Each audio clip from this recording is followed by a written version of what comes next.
لكل شيء حلاوة، وحلاوة سيدنا النبي لها طعم خاص، حلاوة مدحه وحلاوته.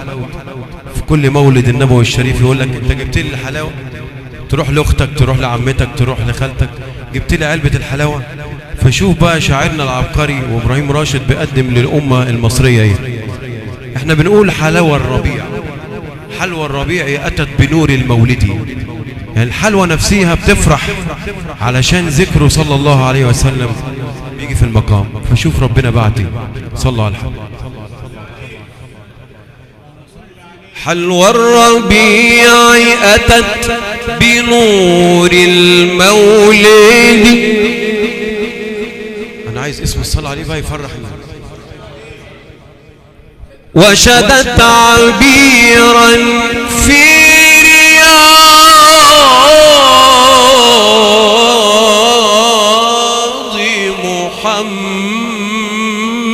محمد.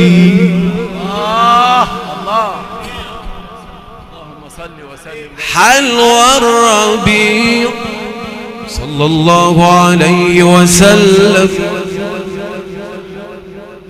حلوى الربيع تقول أجمل قصة هذا المذاق، هذا المذاق، هذا المذاق من جمال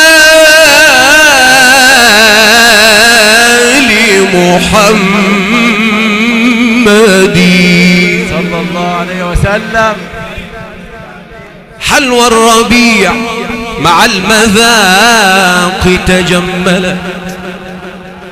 حلوى الربيع مع المذاق تجملت بالخير والعسل المصفى الموردي سيدنا النبي.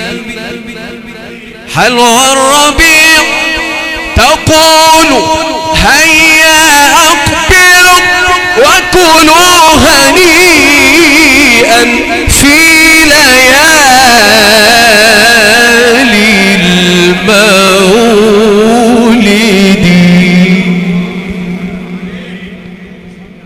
أنا راشد، أنا راشد أشدو بنور محمد.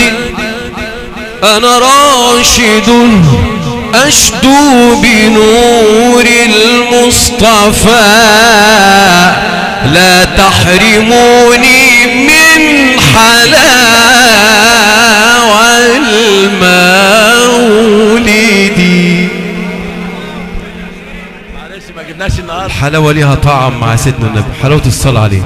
إن أنا أسيبكم مبسوطين هي دي الحلاوة. فصلوا على الحبيب. وبشعر مكاوي أزف بشارة، وبشعر مكاوي أزف بشارة في خير خلق الله، في خير خلق الله طه سيدي. في مسجد الآل المغازي جئتكم، في مسجد الله المغازي جئتكم كي أفرح الأحباب